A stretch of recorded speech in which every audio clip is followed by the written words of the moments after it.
Hello, fellow gamers. I'm Gloryhound. This is DrGloryhogg. We're using new stuff, so, you know, expect little hang-ups and everything like that today. It's as if Gen Con didn't have enough stress in itself that, like, I also have to do all sorts of crazy stuff to change things up while it's stressful. Right, because you're like, let's do this on Restream for the first time in like 2 years. So, but it's cool. I'm glad that we're here and everything. Absolutely. And hello to our chat today. It looks like we have Andrew in chat. Preston, welcome back to the chat. It looks like, I'm sure we have Battle Cry up in here. Yeah, yes, Battle Cry, and I saw Petter. Absolutely. And saw a couple people, Magneto. Oh, new toys. Yeah, that's one way to put it. Lots of new toys happening here. So this week, I will be doing demos for Pandasaurus game. We'll be demoing Brew and teaching people how to play that this week. We're also going to be working with Mythic Games this week to unveil their Monster Apocalypse. Monster Apocalypse? Yes. Right? Yeah, I'm really excited about that as well. And, of course, we're here to hang out with all of you. If you're new to our channel, make sure to give this video a like, subscribe to the channel, ring the bell to get notified whenever we go live, and hello, Makush and Kabuki. So, Doctor, are you ready to talk about some Kickstarters? Yep. Kitty's ready to talk about some Kickstarters. Yes, she's always ready. She doesn't know what day it is. Yes, and we are doing this on Wednesday because of Gen Con, of course. Yes.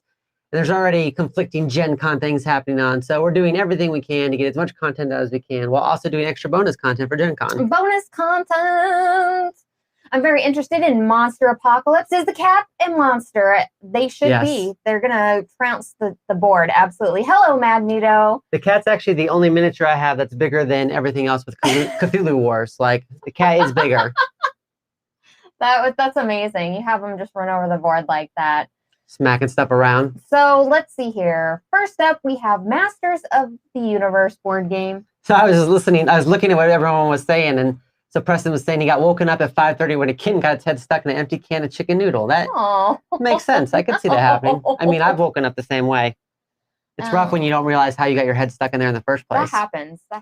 You get hungry. Yeah, and so this got launched yesterday. It's at 700,000 plus. It's not quite at 1 million yet, which is surprising for CMON, but also it's for the US. Like, it doesn't have rights to Europe, so that's a huge segment that they can't sell to. So this one here is Masters of the Universe Clash of Eternia, which is different than the European He-Man game that's also going on. Right. And so this is by CMON Games. It's for 1 to 5 players. So it has solo play. It has 1 versus many play on it. It should be about 60 minutes worth of play time. It does have a cooperative story mode too, I thought I saw, where you can potentially like play against just the bad guys. Several different modes, yeah. So Magneto says, I'm a massive Masters of the Universe fan. I'm so disappointed in the global rights issue with this game. I completely agree. It is weird saying that there's going to be a completely different game in Europe versus in the US and everywhere else. So it's interesting. I don't know. We'll see what happens out of it. It's also kind of interesting. The other one launched on Gamefound and it launched like a month or 2 ago. So I wonder how much that's going to hurt this overall campaign, because there's people that are going to find ways to get it, right? Oh, absolutely. So some people might have already bought in and have a friend from Europe send it to them. Doing something to get it sent to them, and so then maybe they won't want to back this one because they already backed the other one. We had talked a little bit about that, actually. The fact that if you do have a friend in Europe and you're in the US, you can both get, 2 games and then send each other the other copy that you missed out on. Like if you're a super fan. Like, yeah, people in our Discord were talking about that earlier too. Absolutely. With this one here, it is a skirmish style game that you're going to be playing here. You have like these little cubes that they have out that are going to relate to their powers. And I think the interesting thing in this particular game is the fact that those cubes then get transferred to the other team when you use them. Right. So like the more power you use, the more powerful the other team gets. Right. Absolutely. And this is by, I wanted to talk about the designers in this a little bit too. Well, one of them's Michael Schinnell, isn't it? I know. One of them is Michael Schinnell. And they did the Song of Ice and Fire tabletop game, Xenoshift, Bloodborne, Rum and Bones. So they have a huge group of just monster games underneath their belt. So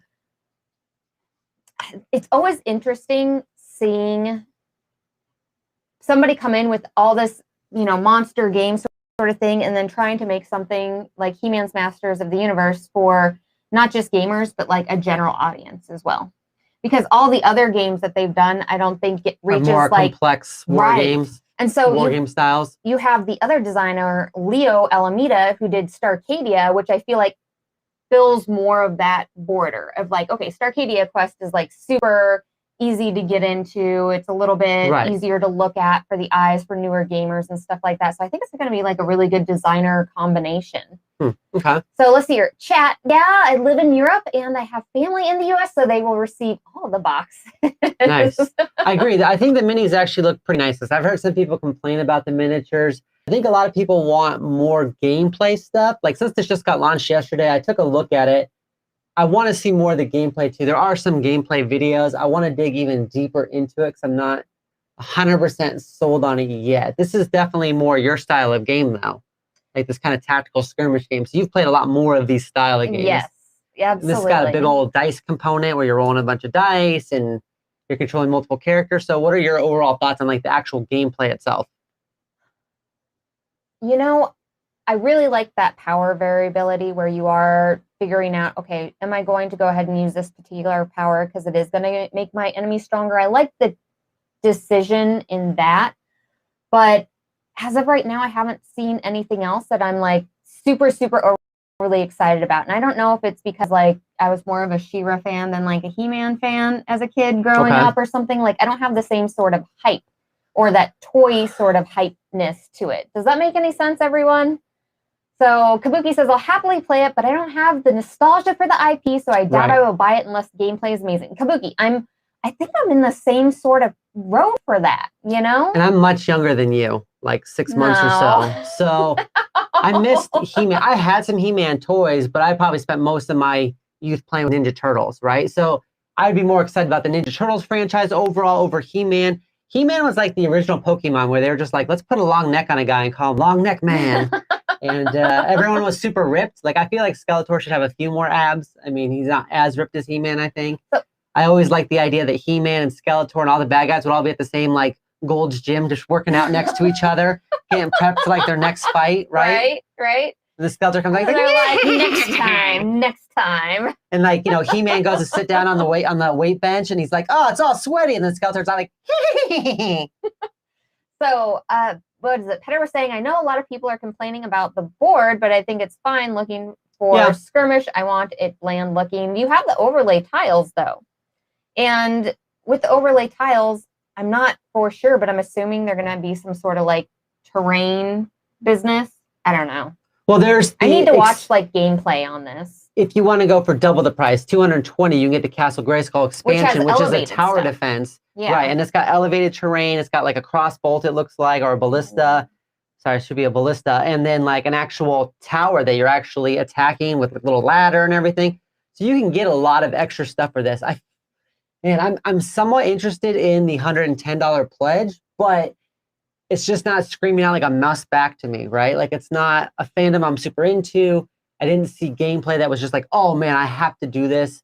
I think with He-Man, there is a story behind it. I was almost excited for the idea that you would explore a little bit of that, right? Like there'd be a little bit more of a story element to this instead of it just like we're just fighting. I don't know. With Castle Grayskull here, I really, really wanted it to store all the figures for some reason. I don't know why. That's what the toys used to do. Is that what the toys used to do? I think so. I don't remember. But for some reason, I looked at this. Or at least you could throw a bunch in there. Why wouldn't you just be able to put all your miniatures in there and it'd be amazing? Like, and that would be like your display thing / box, portion that holds all your miniatures. Like that would be super amazing. But I don't know. Grayskull is like, okay, so this goes from 110 to 220 with Castle Grayskull. Definitely a jump. And there are extra things you can still buy, but as is typical with CMON, most of the add-ons haven't been added yet. They'll probably be added in like the last 4 or 5 days of the campaign, and you'll be able to get like a $500 version of it. Andrew says, oh my God, that would be amazing, right? They missed their mark if they didn't make that case. Like it would have been perfect. And then you could have had a small box, which was just like a thin box that was just like the board and the cards. Oh, because everything fit in Captain Gray. Right, exactly. And then you just put it on your shelf. It'd be a little thin box, and it would be amazing. I mean, you could DIY that. I'm sure. Just slice that bad boy open. So one of those cranium saws. Eric Garcia, Skeleton Man, He-Man, and the Lady Sword were my favorites. And let's see here. Magneto says, I'm excited by the Skeletons and Randor guards.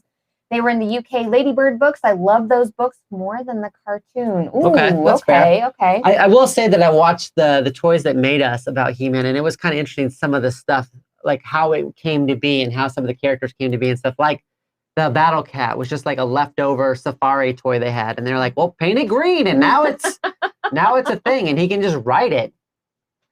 And then Kabuki says, there is a new He-Man show too, but I haven't watched that. I watched the new She-Ra one, which I thought was amazing. Okay. Like, they did such a great job with it. But we actually have not watched the new He-Man one either. Right. But I really don't see how much it's going to tie in. It looks like they have the older style art and figures and everything with it. They really took a lot, I think, from the older art and older style. Right. Yeah. Well, the 80s were like a golden time where you basically just made cartoons to sell toys. And it was the worst, but also like the best. Like they never had really great cartoons, but they were good enough to get you pumped about buying the next set of toys. I mean, I don't want to know how much money was spent on Street Sharks. Like that was Street Sharks were awesome. And but now as an adult going back and watching it, it makes no sense at all. Just because you're a shark doesn't mean you can physically make road melt so that you can swim through it like water. That's not how that stuff works. Are you like, what magical powers do you have that you're able to swim through asphalt as a giant shark with rollerblades on? But makes no sense. Street Sharks were just amazing overall, though. Like, who doesn't want? I mean, they were already cool, though. Right? Land sharks. But they were already cool on rollerblades. Why did they have to swim through asphalt and rock? It doesn't make any sense. They were already cool. He's already a giant shark on rollerblades that can come up and just be like, how? As he rides by. How cool was that already? Excuse you. The Transformers were amazing. They were amazing. I really like the Transformers too. I like Transformers. Bumblebee. Okay, so with this one, and another reason why I really like hitting up Kickstarters on Fridays is I feel like I have a little bit more time to actually see what's going on and watch videos, whereas I feel like seeing them earlier in the week, I don't have as much time to like really delve into it, because what I really want on this is I want some gameplay videos, and I thought I saw...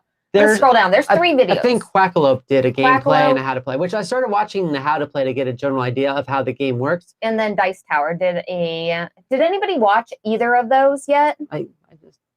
But it did seem very much, like we said, like it seems like a fairly common skirmish game. I didn't see anything that was like super unique to it. Yeah, You're rolling dice, the power you've got some cards, right, the power thing, which I'm sure that's been done before. So I didn't see a lot in this that made me immediately jump up and want to buy it. I know a lot of people have been waiting for a long time for this because they really like the IP, the idea of He-Man, but I didn't see anything that was like amazing must buy. Okay, Quackalope, Board Game Co. and the Dice Tower all have plays. I think I haven't watched it, says Kabuki. Okay, so I just need a little bit more research on this.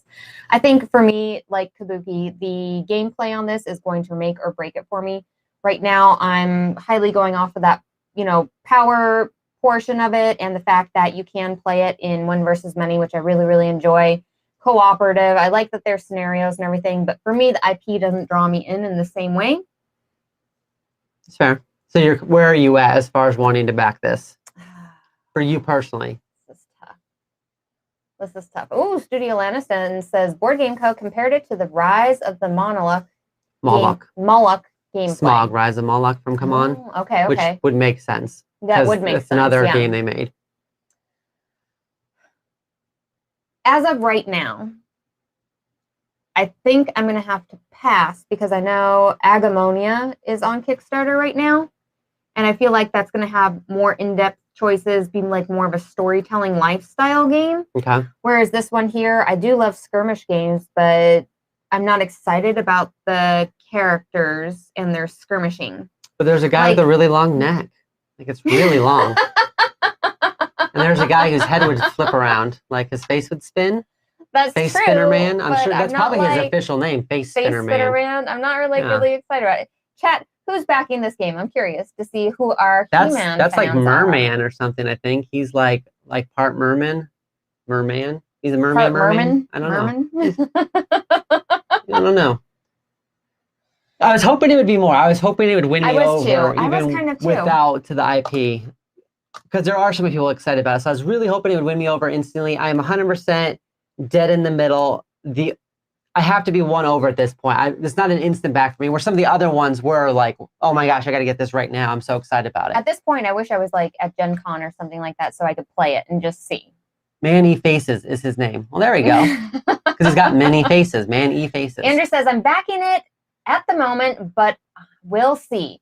So Andrew, why did you back it? Was it just purely because of the IP, or is this like game style? You're totally your jam. What is it in particular? I kind of just want that castle to play with. The castle looks awesome, and I just want to store the figures in the castle so bad, everyone. Why didn't they do that? With a corkscrew and a little bit of work, you could probably get it to open up and drop minis in there or something. They need to, right? What the heck? But it is interesting that there's a big jump. Usually CMON is like the king of the $50 add-on. Yeah. $50 more if you want the rest of the X-Men. $50 more if you want all of the Guardians of the Galaxy. $50 more if you want. But this one was just like $110, $220. And I'm sure there's going to be a lot more add-ons. Oh, absolutely. This is one of those things, though, that if you are interested because you like CMON's products, which we do like a lot of them, and you're interested in the IP, definitely Kickstarter, because it's going to be a lot harder for them to release it to retail, and you're going to miss out on all the extra stuff they've done. Like, oh, here's Mecha Neck. See? Mecha Neck. He's got a really long neck. That's like his power. Awful. Yeah, if you are in any way remotely interested in this, back it, because the way that CMON puts out products and everything, you are going to feel so bad if you get the retail version after seeing the regular, and you're missing the out on like Kickstarter 60 version. miniatures. Oh my gosh, you are going to be insanely sad. Like, just back it if you're even interested in it, and then you can always usually resell CMON games pretty well. Yeah, like, because they do offer so much stuff that is exclusive in it. So if you end up not liking it, then getting it off your hands on BGG or some other marketplace sort of thing is going to be a lot easier than other games will be, everyone. Okay. Agreed. So if you're interested in this game, make sure to head on over to the Kickstarter. Let's hear. Yep, exactly, Petter. The CMON resale value is generally extremely good. Yeah, any CMON game that I've decided to move on, I've sold it the very same day. Like, I've never had it where I couldn't sell it at a garage sale or something like that. Like, it always goes right away. Always because there's people that just want it for the figures. I mean, there's all kinds of reasons. I mean, my brother has like almost a full copy of Rising Sun just because of the figures, right? Mm-hmm. Doesn't even have the rest of the game, just the figures for some reason. Next up, we have Verdant. This is by Flatout Games. It's for 1 to 5 players. Let me get this started here.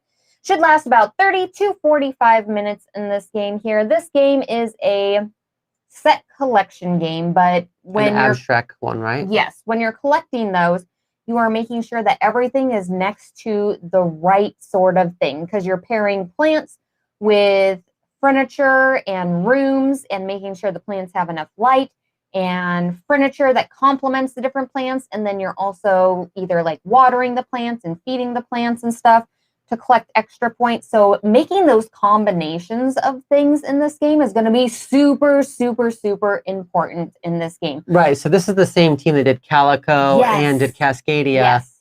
And Point Salad. Well, Point Salad is part of the designers. Yeah, okay. They did Point Salad with them. But I mean, it makes sense when you think about it. I think Calico, although it's not a style of game I typically like, I still found it enjoyable. I don't love it. I mean, I'm never going to, once again, it's not a game that I'm going to be like, I'm going to go play this with some of my friends and like take it over there for a game, but I would play it. Points Out I like enough that I played that quite a few times. Oh, yeah.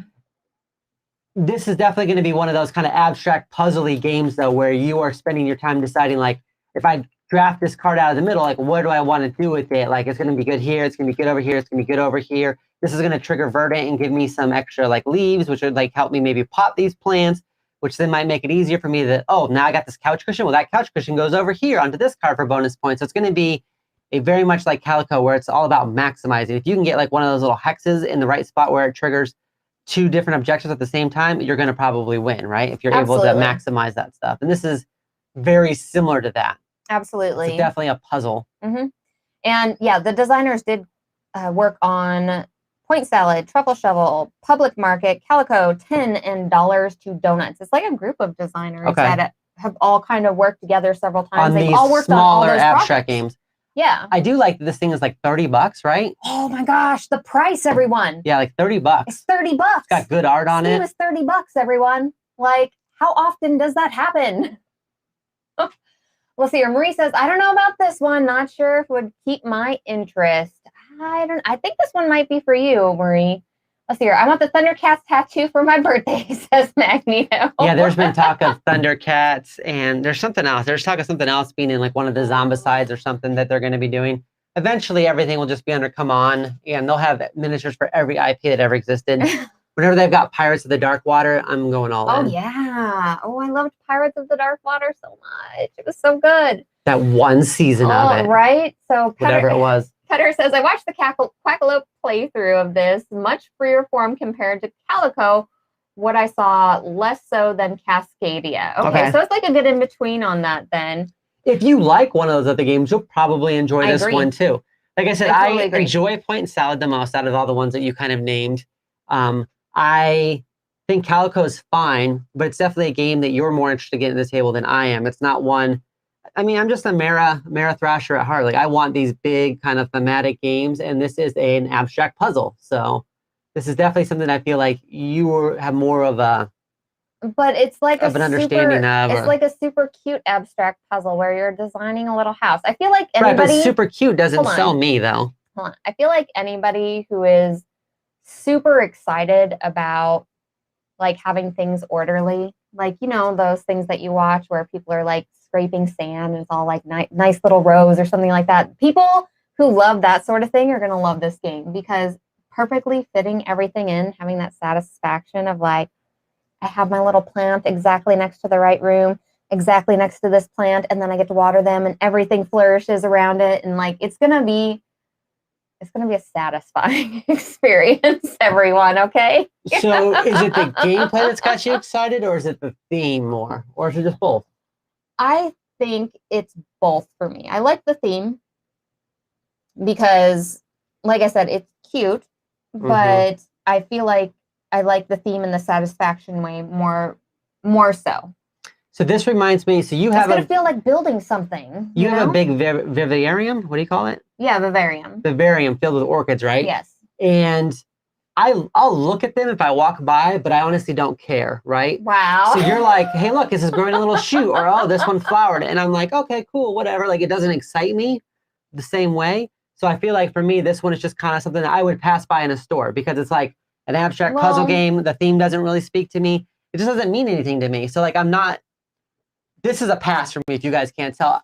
It'll probably be fine. And it's probably a great abstract puzzle game. I just never am in the mood for, oh my gosh, we need to play an abstract puzzle game. And we have a lot of them. So for me, it's not that thing. But if you do like those games, $30, that's like, go for it. You can put the little pots, you put them in little tiny pots and you put them over there. It's so cute. Oh my gosh. You put the little leaves on them and stuff. Like, I'm telling you, it's, Eric says, marriage hit number 7. Never be dismissive of any project your partner spends their time on. Eric is very, very smart. No, I agree, Eric, but we're also honest with each other. And it's not like I don't also help carry the fertilizer in and go shopping with her to get orchids or bring them in and open them up or help her arrange them. She knows I'm going to help her with whatever product she's on. She just knows that it's not something that interests me, just like with space. But I also know that if I'm going to sit there and try to have a detailed explanation of this Magic the Gathering card combo, that you might be like, I don't know what that card is, and it doesn't mean much to me. But you still listen and you nod, right? And you're like, oh, that's very interesting. That is very interesting. She can talk about partner. It all she wants. I just, it's just not my thing, and she knows that. And that's concur, fine. Partner. It's very, very very tough to get around that. You could spend 30 minutes just telling me what the cat's doing. Oh, look, the cat just moved its tail. Oh, what are you doing now, kitty? And it's not something I was interested in. We just have different interests in different things. Exactly. Marriage hit number 8. Your partner is probably going to talk to you about something you're just not that into and nod and listen. And that's exactly what you do. Yes. And that's fine. Every once in a while I look over and I'm like, is she asleep or is she still listening to me talk about that last Magic match I played? I don't know. But it's fine. Like, you have to be honest too. Petter says, I don't want her.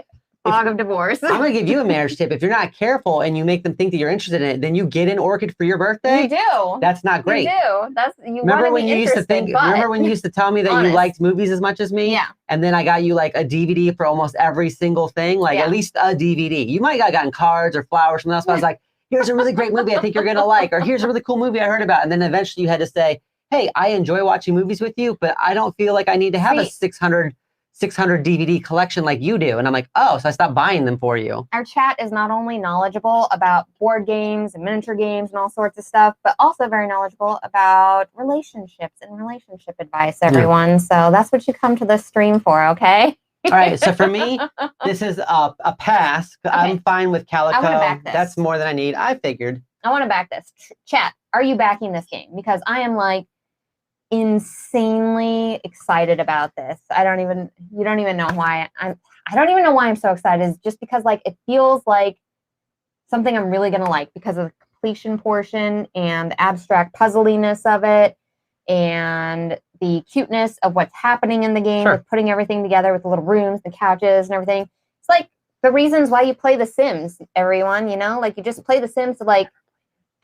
I never played Sims. I thought it was boring. Build everything, just like you make your little house, you make your little people, and you make your little thing. While you're playing Sims, I was playing like Command and Conquer Red Alert and be like, I'm gonna nuke the crap out of you, Eric, and like pushing the button. I played that too. Right. I'm very versatile. Okay. Right. I'm not saying you're not. I know you like war games and stuff.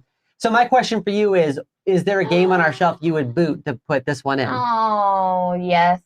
Oh, there is. There are. Okay. There is. Are they my games? It's got to be another abstract game, no, not like King of Tokyo or something. I would look for another abstract game, but I would want it to come in. I would want to try it and then make my final decision. But that's always just my question because the shelves are full. So what do we do? So the other thing is that this is on Tabletopia. So if you're interested in trying before you're buying, you can absolutely do that with no issues. Everyone, see, honey, I got you this game while backing the latest Come On game. Right. One for you, one for them. It's very interesting. Everyone's different taste. Now we have a lot of crossover, but there's also a lot of games that I like way more than you do, and vice versa too.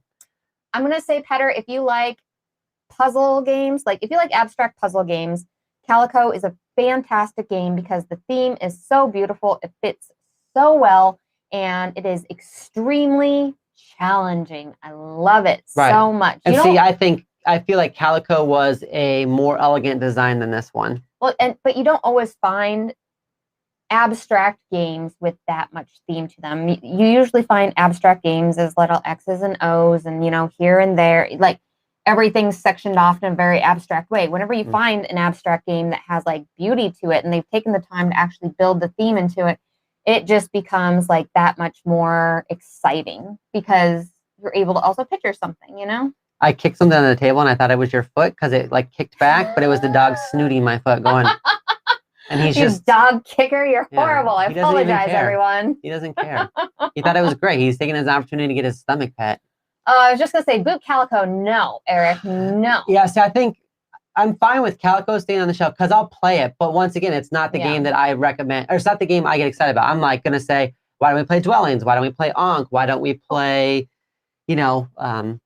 well, there's a lot of different games I play. King of Tokyo, Wasteland Express. There's a lot of different games that I would pick over Calico, but I liked Calico enough that I think I'm good. Like, I feel like that my quota's filled out. So we have other abstract games too. 900 says Board Game Co. did a playthrough of the game recently. Looks good. That's really, really good to hear. And let's see here. Kabuki says, agreed. If an abstract is pretty and makes the theme work, it's a plus. Absolutely. You just don't see them as much. And I'm really excited that Flatout Games is making this like their drive. Is like, we're going to take really cool abstract games that are thinky and make them beautiful. And it's going to be this lovely, lovely merge of games here. Okay. So I think I liked Calico because it was just like the right time length too. Because you only had so many things to do, and every little tile you picked was like you couldn't just throw any away. You had to have a plan for like all of them to try to max it out. So that part was cool. That felt like trying to make the perfect little. So I want to back this game, Doctor. You're a no-go on it. Chat.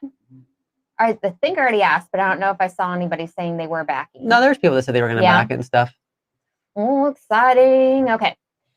Next up, we have Dungeons of Infinity. This is by Sky Kingdom Games. It's for 1 to 5 players. Should last about 60 to 120 minutes here with this one. Doctor, do you want to talk a little bit about this game at all? So this one is a classic kind of dungeon crawl style. Yes. What it does differently is you've got like at least 10 different characters. There's been more unlocked, but you got at least 10 different characters. It's got a real kind of Skyrim-y feel with like some of the different characters and the way they work. You've got a fire mage, you've got a ice mage, you've got like all kinds of cool stuff. I think it's an ice wizard, but you get to unlock different weapons. You get to do different things. So think about something, not Gloomhaven, because Gloomhaven is like a card battling game where this one is very different. You're going to be, I believe you are rolling dice with this one. So probably closer to like a Dungeons and Dragon. Right. What I think is unique about this one and what I liked is that there is a threat meter. You can hide, you can sneak, Yes. enemies will follow you. Yes. They can set traps for you potentially. Yes. Like that's one of the things we really liked about Reichbusters is that there's that whole first half of the game where you're trying to sneak your way through and silently kill people before you alert everybody. And a lot of times when I would play a game like Skyrim or Fallout or any of these big open world games, my go-to character was either like a sniper or an archer that would be like, sneak, sneak, sneak, and then you're like, bleh, and you're like, yes. And then you go forward and you're like, sneak, sneak, sneak, and you shoot them. So that's the official sound of a bow in a sneaking game. It's very quiet. With these very, very large games like this here, I'm always looking for the difference because there's a lot of them out there now. It's not like you just have a choice of a few. It's almost a guaranteed. It's almost guaranteed success on Kickstarter that you'll fund, right? Right. You almost never see these fund. The other thing about this, and I am sorry, this has been picked up by Sky Kingdom. It was made by somebody else. Road to Infamy, I think, was the original publisher. It's got a super high rating on BGG. I think it's like an 8s or something. 8.9, I think it was. Yeah, pretty high. And it was good enough that they wanted to reprint it. And then, of course, they added game trays, which the player trays are the most interesting thing for me. Of course, I always love inserts, but everyone knows I work for game trays. But I really like the player boards look a lot better than they used to be. Oh, yeah. They're just a lot better. Fantastic. They are going to be more easy to use. You have to worry about bumping a lot less and everything. But so if it's a game was good enough that it got reprinted, and Sky Kingdom did Isofarian Guard and stuff also, so I'm kind of really excited to see what they've done and what they've added to this. They've added like new bad guys, new missions, and this one you play single campaigns, like single missions. So you can just jump in and play. So unlike Gloomhaven, where you have to start over every time you get a new group, you can just play what you want. Or if you do want to have like a more connected story, you can play groups of 3. Yep. Because there are some that like kind of link together, and you can kind of go through. And I thought that was really cool, and you can swap out what you want to do. Listen, if I didn't want to talk about game trays this week, it'd be hard to do because there's a lot of them. Right, there's like the dog park game, there's there's Artemis Odyssey, there's a lot. Yeah. So the other thing, I don't remember if you mentioned this here, the dungeon is randomized. Right, it is. Yeah. Yeah, which I think is really, really cool as well. And I really do love the fact that you can be hunted by the bad guys in this game. Like they can go ahead and come around and try to find you. And that's an aspect of the game that you just don't get other places. Usually it's whenever you enter a room and okay, now the AI is going to go ahead and start operating against you or start doing things against you. But you don't have to actually worry about anything else. Everything is very, very compartmentalized. So the fact that the bad guys... You can actually sneak around in this. Right. You can't play a rogue in most other dungeon delving games because, like... You're not a real rogue. Unless everybody's playing a rogue, there's no real way to do it because you just get caught, right? Everyone wants to run in there and cleave somebody in the middle of the room, and then it's just everyone attacks you. So I like the idea that you can sneak around and definitely not play a Khajiit. I know. I was looking at that. Whenever I ran across it, I was like, oh my gosh, it's the kitty cat thief. Yeah. He's like a hated like feline clan too. And I'm like, yeah. I love it so much. I bet he has some wares for sale. He does. So the starting price on this, everyone, is $69 if you want standees. And those are acrylic standees too. Oh, like the skinny mini style Right. ones. I believe those have been upgraded to acrylic standees for all games. Oh, I love that. I love acrylic standees, everyone. I'm just going to tell you right now. We have so many miniature games, miniature style games that I am not upset about saving space and stuff like that and not putting out miniatures. Like I enjoy a beautiful art style standee. Like that's not a big thing for me. Especially on when we're streaming it, sometimes it's easier to lay down an acrylic standee so we can kind of see where you are from the top down. Yep. Better than just a miniature. Miniature doesn't always do the best job. I mean, you're staring at everyone's head. They do have miniatures in the game as well, though, if you're interested in that. There's lots of different levels you can get. Because this is an expansion too, because Kingdom Cost, I think it is. Sorry, I'm forgetting what it is the expansion to, which adds more campaigns, new heroes, things like that. So there's a lot you can get with this. I'm really interested, I think, in that 69? 69. For the acrylic standees. You're going to get the 5 game trays. You're going to get all the unlocked heroes, it seems like. It's 89 for the minis, too. I'm pretty excited by all that. Absolutely. And it seems like it's just, I want something where I can just go in and play. With Gloomhaven, I feel like I've got to like relearn it every time, show it to everybody, and then if they don't want to come back or we don't see them for a while, it's like the end of the world. Where with this one, I feel like you can just jump in, play a campaign, and then like jump in and out whenever you want, which is kind of nice sometimes. Because I do like an overall legacy and a story campaign, But those games I know are going to be played with just you and I, where this, I feel like I could play solo. I could play with a kid. I could play with you. I could play with some friends. I could play with our group of friends. Like, you could just play campaigns. Like, what do you want to do?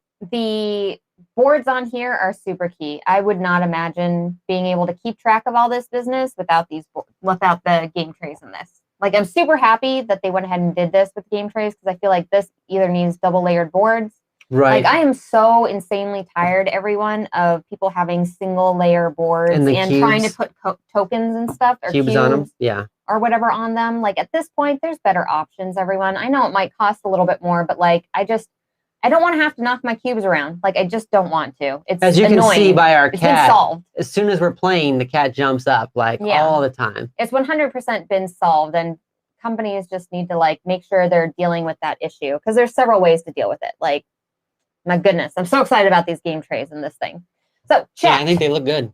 Are you backing this game? Everyone's unsubscribing for game trays. Unsubscribe. You can unsubscribe from game trays. Yeah, unsubscribe from them, not us. No, don't do that either. Don't do that either. So, Doctor, you're super interested in this game. Yeah, I'm actually, this one I think looks really good. I think this is my top pick. We haven't even talked about our third one. Well, I said it's my top pick. Or our fourth one. No, we haven't even talked about our fourth one, Doctor. Okay, sorry. Gee. I want to not get this, right? Because I'm trying to save money and not getting another kind of campaign game. But I like that this one you can just go in and fight and play. And you've got the cool threat meter. It looks like it's got an interesting enough story, and the characters are interesting and diverse enough that you're going to be getting different weapons and different upgrades. You can play with one for a while, then switch and play a completely different character without having to be like, oh, let's start a whole new campaign. Like, I think there's a lot of really interesting things in this one.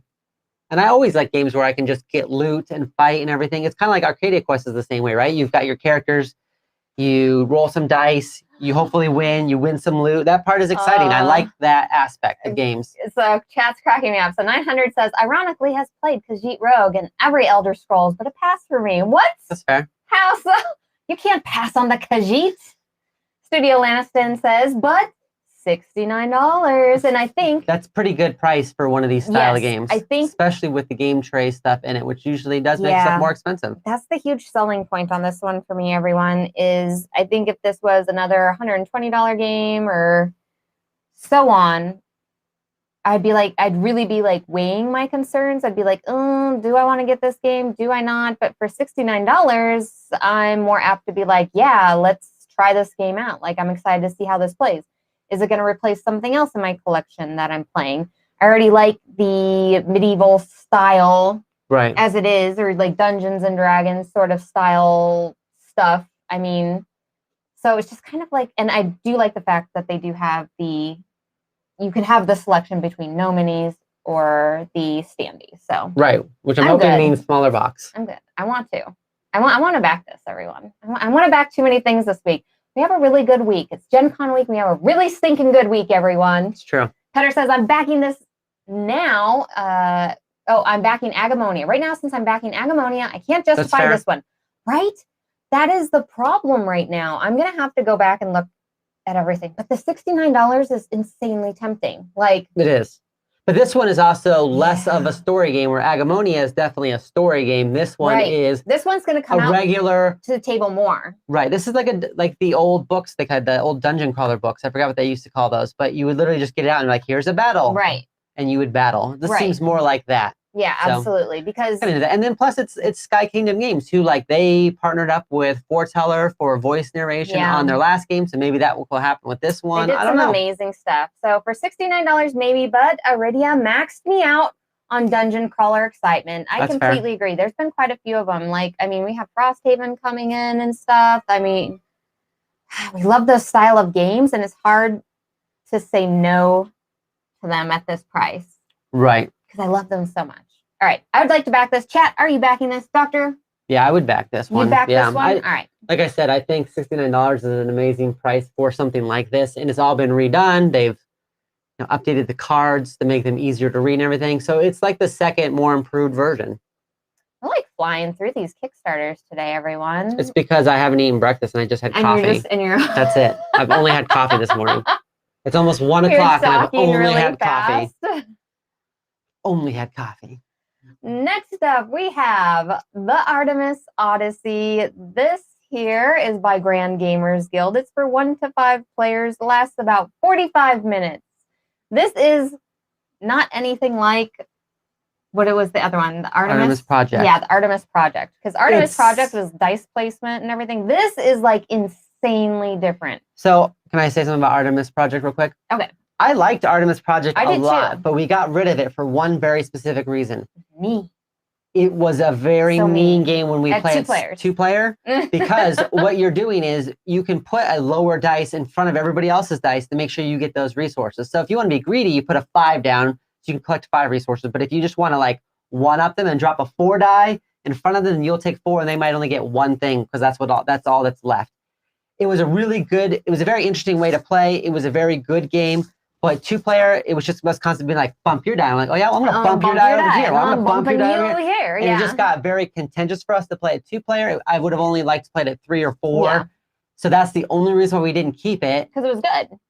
Yeah. This is completely different. That was the only reason why we didn't keep it. But it is kind of the starting point of this, because the idea is that everything that you mined and collected on that frozen planet is what made it so that now your ancestor can go into space. Mm-hmm. And this one has a friendlier feel because you're doing action planning. But the action planning is a lot like Terraforming Mars Ares Expedition. So because when you flip it over, if you're doing the build a card action, for example, you can do it twice because you select it, but then I can still do it once. Yes. Or if you gather resources, or if you do get victory points or go to a planet, I can move to a planet and then everybody else can move to planets around that solar system if they have the ability to do so. So it's very much shared, right? You get the most if it's your card, but other people still get part of that. And I really enjoyed that in Ares Expedition, the Terraforming Mars card game, because you're still getting to do the thing. You don't miss out.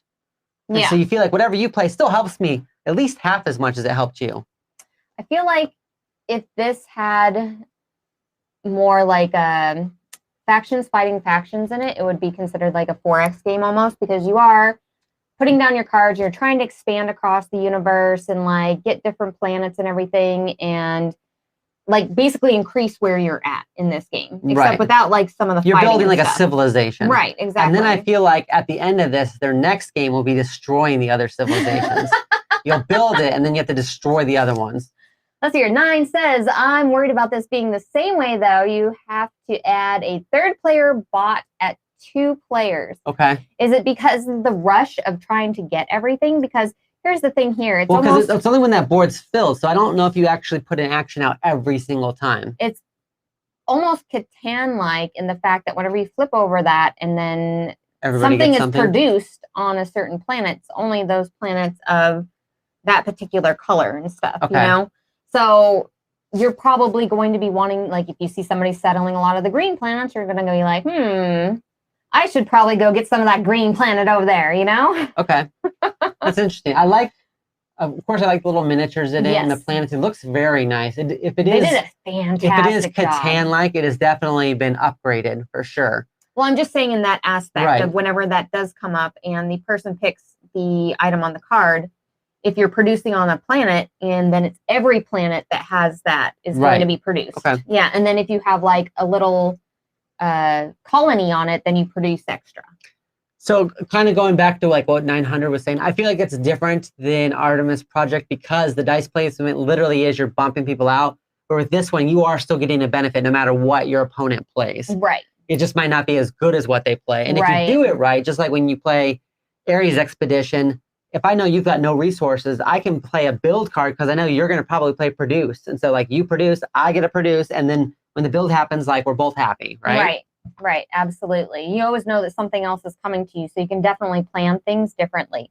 I also like the fact that on the cards, there are different options and the person who played that card gets to pick the option to play, but you still have like a few different options on that card, you know? Right. So you don't 100% know exactly what's going to happen. I feel like these trays though. Ooh, I love these trays, everyone, so much, because nothing's worse than having to bag everything up in a way to separate everything. I'd love just being able to take a tray out and toss it to somebody. Like that is a huge thing in, what is the one game we really like? Wasteland Express? No, Game Trade did the trays for it. You can like... Dwellings? Yes, Dwelling. I love that about Dwellings trays because you basically just take out the trays and you're like, what do you want to be? And you hand them the tray and everything's in there. I like how you have to hold back the cat with your whole hand because she's trying to obsessively like headbutt you. It's intense. She's very, very intense. So my only right now, concern for this game is, since I have Ares Expedition, would I want to play this one over that one? This one definitely has better production value. It looks much more interesting. Yeah. But Terraforming Mars is a big draw for people, so people are going to be more apt to want to play that one. And it's going to be a smaller box, Terraforming Mars, because the box is like that. You know, it's not a very big box. But this one would have to be a bigger box. There are different versions of this one you can get. I think that would be my only concern, is would I want to play this one over that one? I feel like one would replace the other, and I just don't know which at this point. Yeah. So they're talking about the difference between the retail versions and everything. If you're even remotely interested in this game, make sure to get the Kickstarter version in it, because the plastics versus the woodens are going to make a difference in just the aspects of like the look of the games. It's just going to look more amazing when you're playing it. More people are going to come to your table to play it. It's going to be more exciting for those people that That's a $10 difference. I know, that's it. Yeah, $10 is way is nothing if you're getting game trays and like actual miniatures instead of just wooden meeples and stuff. Right? Like yeah. I'm 100% down for this one, everyone. I really like the card selection, the way they did it. I love space games. I love being able to settle things as you go along here. Here we were talking about the things that you choose on the cards. Like, you're still going to have this sort of action here. You're either going to produce or you're going to do whatever this production thingy is here. And so on this one here, you have several different people here that are on the planets, and they're going to produce per how this goes. I wonder if this one will be kind of like Terraforming Mars, Ares Expedition, as far as it's more fun with more people because you trigger all the different events faster. Yeah. I bet it probably would be. That's the whole thing. I'm looking at this. This is a 45-minute game, everyone. It has to play faster because you're doing stuff when other people are doing stuff. Like, you're all doing stuff at the same time. Everybody's getting more stuff. Right. It has to play faster because you're just speeding up that time between, like, oh, okay, I take my turn and I get you might get resources 3 times instead of just once. Exactly. Okay. Or they take their turn, then they do, and you have to wait for it to all the way go around to like enact your next action. No. I feel like the gameplay on this is going to also be like, you're going to be able to strategically plan your big moves, but having reactionary time in between those big moves that you plan is going to be super important too. So you want to switch between that planning mode and then that reactive sort of player when playing it.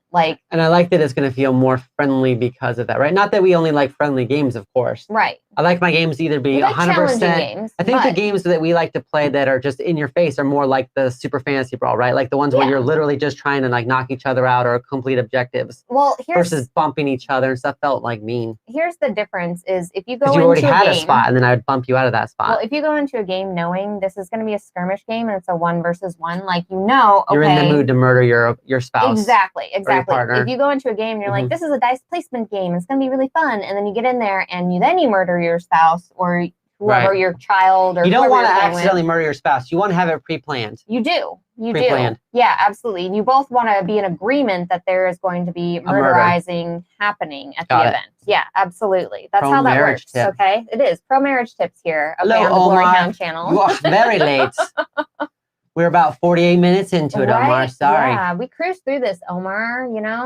So chat. Are you interested in this game here? So I'm going to be very clear. This is where I'm at. So Dungeons of Infamy is the one that I'm most excited about. Well, that's our end sort of chat thing. I'm just like, are you interested in this one? And then we do our end chat. Yes, I am interested in this one. Okay. So would you back this? Yes, I would back this. I would also back this. Are you looking at me? No. I'm just saying, yes. I would absolutely back that game. And, per hashtag fog of divorce, we should probably back it. That's all I'm saying. I see. So now for our burritos. Now for our delicious, delicious burritos and where we're going to be spending our money at. Chat. We just went over a bunch of games. What's your favorites? What are you backing? Yeah. Okay? Are you backing this thing? What are you backing? Are you trying to save money through pop-up Gen Con? Because we'll be playing some games there. We're going to end up playing Brew tomorrow. It doesn't have to be the games that we specifically talked on about. our show. That's something that you're looking forward to getting. I know Yeah. that. I think that one's already out though. Brew. I think it So, just released. Let's see, your Panda Sources put out a lot of games this year. Oh gosh, right? They really did. 900 says we don't really like meme games unless it's dual style games. So you're kind of in the same box as we are with that. You just skinned that burrito. He ate it. Okay, Kabuki. It's a little weird, but very yeah. hungry and I'm not sure why this is happening. So for my money, okay, Dungeons of Infamy is my favorite out of all of these. Yeah, okay. it's definitely my favorite. And then it goes Artemis Odyssey, then He-Man. I could potentially be convinced of He-Man, and then Verdant. Like I'm giving you the full that's top the full to bottom. Scope. That's yes, the full scope that is of it. the top to bottom. I feel like I could live without most of these. I feel like though my FOMO is for Dungeons because Dungeon of Infamy is the one I feel like I will regret, or Infinity. I keep saying Infamy. Dungeons of Infinity is the one I feel like I'll regret if I don't pick it up now. Where like I feel like if I could get Verdant later, I could probably get, you know, the Grand Gamers Guild is going to be in retail stores more than likely. I could probably get that one later. I could still get right. And then He-Man, I'm just not sold on yet. So that's why it's in like in my third spot. Also, as a note, if you want to play Artemis Odyssey before you buy it, it is on Tabletop Simulator. Right. So if you're interested in that and checking that out, you can always do that as well. And you can probably play Dungeons of Infinity, right? Oh, see, Petter got it too. It's not Infamy. It'll be Infamy when I'm playing it. Dungeons of Infinity, though, you could potentially get the older one and maybe for cheaper if you don't care about the upgrades and you just want to get the game and see how it goes. So Petter says, if I were to back any of these, I'd probably be Verdant. But right now, just backing Agamonia. I totally understand. This is tough. So Jolly says, I'm sticking with Relics of Rajavahara. Yeah, there is a second campaign for that one with some expansion stuff, I believe. Okay. 900 says, Verdant, Artemis, Dungeons for you. This is tough. It's a tough week. It's really tough week. I would probably be excited about any of these, honestly. If any of these showed up at the door, I'd be like, oh, cool. I would be really excited to play all these. How dare you? I would not be excited for it, but I would play it. How dare you? It's Me okay. and the kid will play it. Not every game is for me, and vice versa. All right. I think as far as my lineup goes, I really, really want to play Artemis Odyssey. Like that's, I think, my number one for the week. Space game has a lot of things I like, taking over stuff, building up civilizations and everything. After that, I'm going to say Verdant and then Dungeons of Infinity for me. And then as of right now, the He-Man game is not really, I'm not like super into it. So this is going to be tough. The only thing we've decided on for sure is that He-Man at this point is not the one. But we're all over the place. It's hard finding the one, everyone. It's hard finding the one. It is. Okay? It is. So chat, make sure to list off what you're going to be backing in the comments. And Doctor, is there anything else that we need to talk about today? I know we did our Kickstarter show early. So. Right. Well, because of Gen Con, we're going to play Brew tomorrow. Yes, we're going to play Blue tomorrow live for all of you. So that'll be really exciting. I recently picked up Cthulhu Wars. We got in the Rat Catcher, which you got to figure out how we want to play this because we haven't played it yet. But if we're going to just do you playing it or me playing it Tiny rats, with the other person just like shaming them and being like, what are you doing here? So Leo says, I just got here, but I have backed He-Man. I'm not super excited about it though. Oh, that's I get that. I think that's the problem. Just went over that a little bit, actually, Leo. So you'll have to swing back and like watch the beginning when we talked about it. It's been on my list of like, I can't wait for that to come out. And then it came out and I was like, oh, okay, it's out. It's not what I thought, maybe. Petter's Top 100 is starting live at 8 p.m. Central tonight. And yeah, I'm insanely excited about the Rat Catcher, everyone. Like, I'm hoping to hopefully play that on our channel. Which our cat has just ignored this whole box full of rats. Not one single look. Look, it's right here. Why do we even keep you?